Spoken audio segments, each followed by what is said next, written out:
Hello friends, welcome back to my channel. Good morning, সবাই কেমন আছো? এই যে আমার দীপ্ত পাপা নিয়ে মর্নিং শুরু হয়েছে। কালকে বলেছিলাম বোন বাড়ি চলে যাবে, কালকে বোন বাড়ি চলে যায়নি, বোন বাড়িতেই রয়েছে। আমার 4টে ছেলেমেয়েকে নিয়ে একসঙ্গে একবারে রাত্রেবেলা ঘুমিয়েছে। এসে দেখি আমরা 2টোর সময়। ওকে রাতে ডিস্টার্ব করিনি, সকালে ওরা আমাকে ডিস্টার্ব করেনি।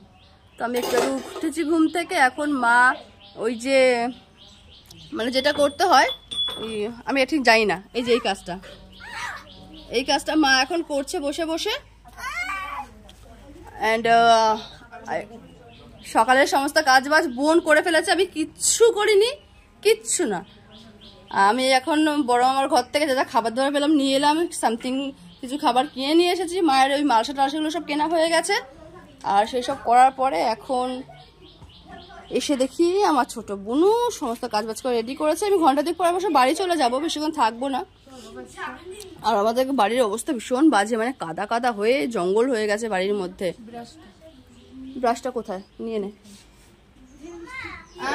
এখানে বড় মামার ঘরে গেছিলাম, বড় মামার ফ্রিজের মধ্যে দেখেছি কাঁঠাল আম। পাপা যে লাড্ডুটা খাচ্ছ মা, ওটার মধ্যে প্রেশার দিও না, ভেঙে যাবে। তো যা যা পেয়েছি বড় মামার ঘর থেকে সব নিয়ে চলে এসেছি। আমার পাপা একটা খাচ্ছে আর আমার বাবিন লাল সব ঘরের মধ্যে। সে হাই হাই যাবে ও মা, কি দেবো? ঘট কোন ব্যাগে? সে ব্যাগ কই? হ্যাঁ হ্যাঁ হ্যাঁ হ্যাঁ হ্যাঁ হ্যাঁ। ঘরের মধ্যে কাজ সাজের তো অভাব নেই, প্রচুর কাজ বাজ। কিন্তু আমা নামানো যাবে না, নামালে পরে তিনি আওয়াজ দেবেন। তাকে নামানো যাবে না কোল থেকে। আসার সময় আমরা একটু পরোটা কিনে নিয়ে এসেছি। দিচ্ছে এখনো খাওয়া শুরু হয়নি, বাট পরোটা কিনে নিয়ে এসেছি। বোন এখনই শুরু করে দিয়েছে। আমি লাল ভেঙে যাবে বলছে, আমি এক্ষুনি বাড়ি চলে যাব। রিকোয়েস্ট করে বললাম তুই ঘন্টা 2 থেকে যা। তা ওমা বোঝা, ওটা দেখো, তুমি দেখো বুঝতে পারবে, বুঝতে পারবে কি হবে, বুঝতে পারবে তুমি দেখো। তো বলছিল তো আমি এক্ষুনি বাড়ি চলে যাবো, অনেক কষ্ট করে রাজি করেছি। তো ঘন্টা 2 থেকে যা, আমি ঘন্টা 2 পর বাড়ি চলে যাবো। কালকে বাড়ি যেতেই হবে। তোমরা সবাই জানো বাবিনের শরীর অত্যাধিক খারাপ ছিল, তার মধ্যে দাদু মারা গেছে বলে আমাকে এখানে আসতেই হয়েছে, নাহলে তো মানে সামাল দেওয়া যেত না। মা যা পাগলামি শুরু করেছিল কালকে, বাট দাদুর সৎ কাজ তো হয়ে গেছে, ওদিকে আর গেলাম না। কারণ মা তো 3 দিনে, মেয়ে মানুষ 3 দিনে কাজ করবে, তো সেই জন্য মার সঙ্গে আমি এখানে চলে এসেছি। আর আমার বাবিনের লালের সবার কালকে আবার পরীক্ষা, কাল মানে 4, 5, 6 পর পরীক্ষা রয়েছে। আমাকে এনিহাও বাড়ি পৌঁছাতেই হবে। তো একটু পরে বা দুপুর খেয়ে দিয়ে এখান থেকে বেরিয়ে যাব। আমি সমস্ত কিছু সামলে এখানে পরে আবার আসবো, এর মধ্যে আর আসা হবে না। ওই দেখো ঘরটা বাঁধা হয়ে গেছে, আমার মামা বাঁধছে বসে বসে ওখানে। প্রসেসিংগুলো দেখেছি, বাট মানে ফুলফিল অ্যাকসেপ্ট কি করে সেটা আমার ঠিক জানা নেই। এখন দেখছি আর বুঝতে পারছি যে কি করে। বড় মামার ফ্রিজ থেকে এগুলো সব পেয়েছি, লেবু, পেয়ারা, কাঁঠাল, আম, আরও পেয়েছি লাড্ডু। যা যা পেয়েছি বড় মামার ফ্রিজ থেকে সব নিয়ে এসেছি। আর এখনও সবাই ব্রাশ করেছি। অ্যাকচুয়ালি সকালবেলা ঘুম থেকে করে চা পেয়েছে, বাট এখানে এখন পসিবল না। লালের ম্যাগি খাওয়া, আমার বোন অবশ্য ওদের সবাইকে ম্যাগি করে দিয়েছে। মানে চারিদিকে এমনভাবে স্যাঁত রয়েছে না, গা গিন করছে সিরিয়াস, যতই আমার নিজের বাড়ি হোক, মানে চারিদিক স্যাঁত করছে। ভয়ঙ্কর অবস্থা সব জায়গায়।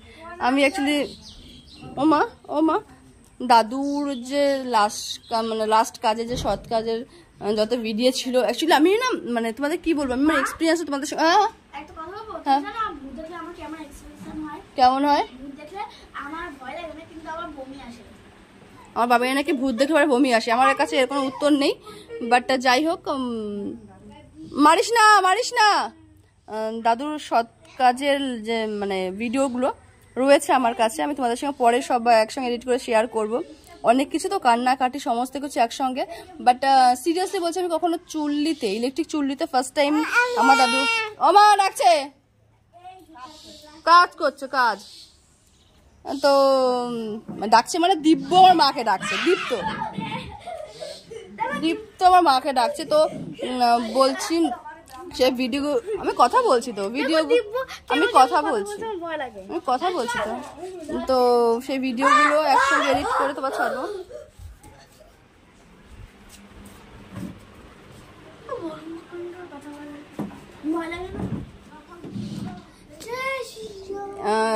মানে বাচ্চারা এত পরিমাণে ডিস্টার্ব করছে কি বলবো।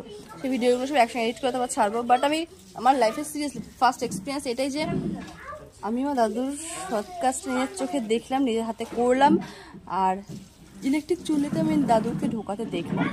তার এক্সপিরিয়েন্সটা এখানে নাই বা বললাম, বাট বলবো, সিরিয়াসলি বলবো। বিকজ একটা মানুষ যে কয়েক ঘন্টা আগে আমাদের মধ্যে বেঁচে ছিল, সেই মানুষটা হঠাৎ করে নেই, আর সেই মানুষটার গায়ে আগুন ছোঁয়ানো হচ্ছে, তারপর তো এখনো মানে কোনো নো এক্সপিরিয়েন্স অ্যাকচুয়ালি, বুঝতে পারবো না।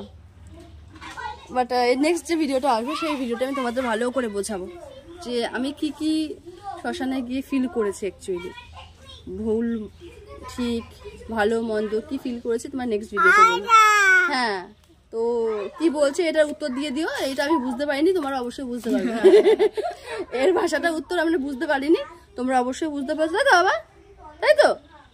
হ্যাঁ হ্যাঁ হ্যাঁ বলেছে, তোমরা বুঝে নিও, ঠিক আছে? ওর বলতে ভুল হলে তোমরা কিন্তু বুঝতে ভুল করো না। টাটা করে দাও, টাটা করে দাও, টাটা করে দাও, টাটা টাটা করো, টাটা। হ্যাঁ টাটা, হ্যাঁ হ্যাঁ হ্যাঁ, ওকে ওকে, টাটা করে দিয়েছে, তোমরা বুঝে নাও, ঠিক আছে? আমার মা ওই তুলসী গাছের ওটা বাধা হয়ে গেছে। মা দেখিয়ে দাও মা।